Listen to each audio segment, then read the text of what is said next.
अनिल अंबानी की सारी कंपनियां, जहां मैं बात करूं अगर आर पावर की, आप देख सकते हो आर पावर का ये भी लोअर सर्किट पे चल रहा है, कल से ही दिखाना शुरू कर चुका है, ये लोअर सर्किट पे आ चुका है। वहीं मैं बात करूं आर इंफ्रा की बात करूं तो वो भी लोअर सर्किट पे आ चुका है। आर इंफ्रा शेयर की बात करूं, रिलायंस इंफ्रास्ट्रक्चर की, तो वो भी लोअर सर्किट पे ट्रेड कर रहा है। वहीं मैं अगर बात कर रहा हूं आर कॉम की बात कर रहा हूं, तो इनके सारे शेयर अब लोअर सर्किट पे ट्रेड कर रहे हैं। तो क्या अब रिटेल इन्वेस्टर के दिन फिरने वाले हैं? क्या रीजन है इनके पास? वहीं मैं बात करूं आर नेवल की, इनकी ये कंपनी है, आप देख सकते हो ये भी पहले अपर सर्किट पे था और लोअर सर्किट पे आ चुका है। एक और इनकी कंपनी है रिलायंस होम फाइनेंस की, वो भी देख लेते हैं कि उसका क्या हाल चल रहा है। तो अगर मैं बात करूं उस शेयर की, तो आप देख सकते हो कि इकलौता एक ये शेयर है जिसमें एक अपर सर्किट लगा है। तो चलो बात कर लेते हैं क्या रीजन है जिसकी वजह से बैक टू बैक इन पे लोअर सर्किट लगने शुरू हो चुके हैं। लेकिन दोस्तों मैं उससे पहले आपको एक बात बोलना चाहता हूं कि अगर आप किसी शेयर को आप खरीदते हो तो आपका क्या क्राइटेरिया क्या होता है? क्या आप इस बेसिस पे खरीद लेते हो कि वो जो शेयर है वो सस्ता है, वो शेयर है 2 रुपए का है, 5 रुपए का है, 30 पैसे का, इसलिए खरीद लेते हो? या फिर इसलिए खरीद लेते हो कि अभी इसमें 2 सर्किट लगा है तो हो सकता है कि 2 सर्किट और लगे और मैं 10 या 15% का गेन लेके निकल जाऊंगा? या फिर आप ये सोचते हो कि हमारा पैसा 10 गुना हो जाएगा या डबल हो जाएगा इसलिए खरीदते हो? देखो, अगर बिना सोचे समझे सिर्फ आप इस बेसिस पे खरीद रहे हो ना, तो आप बहुत बड़ा गैम्बलिंग कर रहे हो। क्योंकि अगर आप देखो रिलायंस, अनिल अंबानी की सारी कंपनियां मतलब ठीक नहीं है मेरे हिसाब से। अगर आर पावर को साइड में रखा जाए कि आर पावर को आपको पता है कि सिचुएशन थोड़ी ठीक है बाकी के मुकाबले में, तो बाकी कंपनियों में इनका इन्वेस्ट करने जैसा कुछ भी नहीं है, बस सेंटीमेंट बेसिस पे ट्रेड कराया जा रहा था। अब न्यूज क्या निकल के आ रही है जिसके बेसिस पे इनके सारे शेयर्स में लोअर सर्किट लग रहा है, उससे डिस्कस कर सकते हैं। देखो, सबसे पहले आप देख सकते हो कि ये अनिल अंबानी की कंपनी है। जितनी कंपनियां हैं उसमें पिछले 20 ट्रेडिंग सेशन, जो कि एक महीने में 20 ट्रेडिंग सेशन होते हैं, या सैटरडे संडे ऑफ माना जाए तो जनरली 20 या 22 होते हैं, तो 1000% बढ़ चुका है इनका ये। आपको पता होगा कि कुछ दिन पहले अडानी के शेयर्स गिरना शुरू हो गए थे। क्यों गिरना शुरू हो गए थे? क्योंकि जो मार्केट के एनालिस्ट थे वो बता रहे थे कि एक तो पहले मैं उस न्यूज की बात नहीं करूंगी, वो सीज हुए थे अकाउंट, उसको अगर हटा भी दिया जाए तो उनके शेयर्स ओवर वैल्यूड है, मतलब जरूरत से ज्यादा बढ़ चुके हैं। ये आप देखोगे एक साल में 1000%, 1500% ऐसे ऐसे बूम हुए हैं। तो ये देखो, शेयर बाजार मैंने आपको पिछले वीडियो में बताया था कि ऐसे नहीं चलता कि कोई चीज ऊपर ही चली जाए। तो बहुत लोगों को तकलीफ भी हुआ था, तो वो कह रहे हैं यार तुझे क्या पता है ये वो। तो मैं ये कह रहा हूं कि मैंने जो एनालिसिस किया है कि सिर्फ बाइंग नहीं हो सकती है। अब ये जो आया है क्या प्रॉफिट बुकिंग है यहाँ पे, या जो लोग ले रखे हैं उनको निकल जाना चाहिए, या जो लेना चाह रहे हैं उनके लिए क्या लेवल्स हैं, वो सारा कुछ बताऊंगा। उससे पहले इस न्यूज का एनालिसिस कर लेते हैं क्या है। देखो, ये न्यूज निकल के आई है कि अनिल अंबानी की जो कंपनी है, जितनी कंपनियां, उसमें लगभग उनको 1000% का जो हुआ है, गेन हुआ है, वो भी 3 महीने से कम समय में। आप समझ सकते हो ये बहुत बड़ा गेन होता है। अगर मैं बात करूं कि देखो, आप देख सकते हो the market cap of the group rose 7,866 crore on June 18 2021 from 733 crore in March. मतलब 733 करोड़ मार्च में था और अब हो गया है 7,866 करोड़। तो कितना बड़ा ये 1000% से भी ज्यादा का गेन है। तो अब मार्केट क्या कह रहा है, उससे पहले आप देख सकते हो, ये आगे न्यूज में कंटिन्यू करता हूं। अब देखो, जैसे अब ये market capitalisation of Reliance infrastructure, Reliance power, Reliance capital has risen over the 100% in last 20 trading day. मतलब एक महीने में भी 100% से ज्यादा बढ़ चुका है। क्या ऐसे चलता है क्या मार्केट? कितनी भी बढ़िया कंपनी आ जाए तो डेली अपर सर्किट सिर्फ बाइंग होएंगी, मतलब कोई भी सेलर उसमें नहीं होगा, कोई भी प्रॉफिट बुकिंग नहीं आएगी, सिर्फ बाइंग हो रही है उसमें।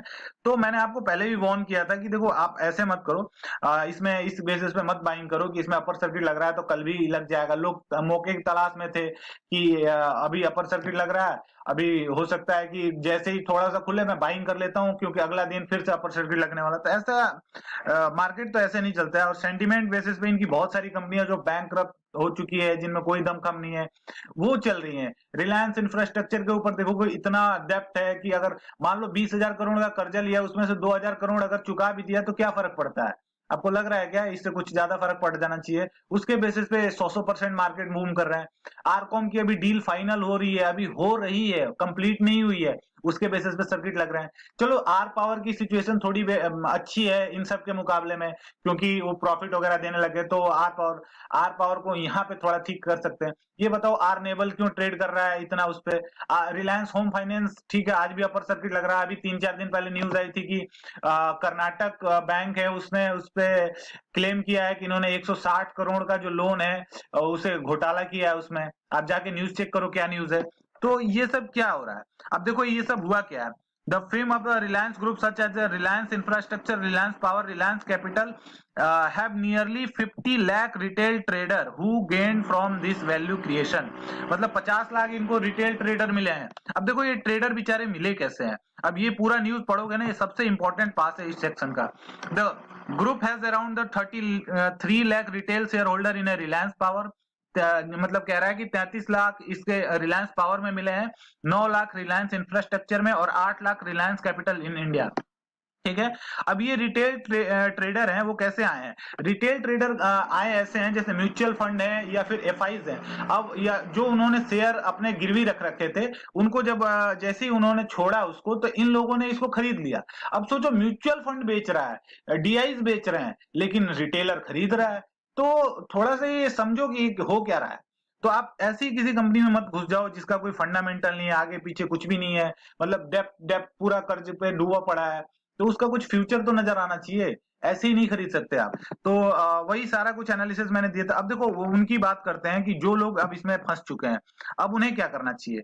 देखो दो चांस होते हैं। अगर मैं बात करूं यहाँ पे आर पावर की, सबसे पहले एक एक करके बात कर लेते हैं। जैसा कि मैंने आपको लेवल्स दिए थे, अगर लेवल्स की बात कर लूं मैं, तो अगर आर पावर की बात करें तो आर पावर में सभी कह रहे थे कि यार 25 रुपए का टारगेट है, 25 रुपए आना चाहिए। फिर हाँ, वो सही बात है। चार्ट पैटर्न के हिसाब से अगर चले तो चार्ट पैटर्न के हिसाब से पहला टारगेट 25 रुपए का है, लेकिन ऐसे शेयर चलते कहाँ चार्ट पैटर्न के हिसाब से। दिक्कत तो ये है, अगर ये चार्ट पैटर्न के हिसाब से चलता तो ऐसे डायरेक्टली बूम नहीं होता, ये डायरेक्टली ग्रो नहीं होता।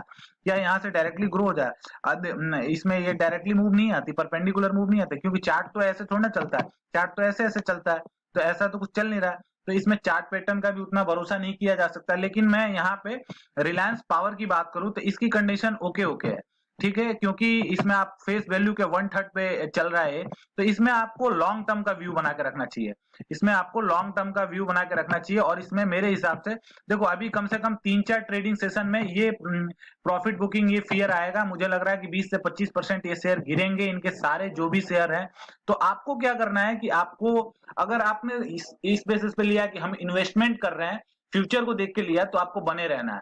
लेकिन अगर आप शॉर्ट टर्म ट्रेडिंग के लिए आए हो कि हम अपना 20% 10% अपर सर्किट में निकाल लेंगे, तो आपको चिंता करने की जरूरत है। फिर आपको स्टॉप लॉस अपने टाइट रखने पड़ेंगे।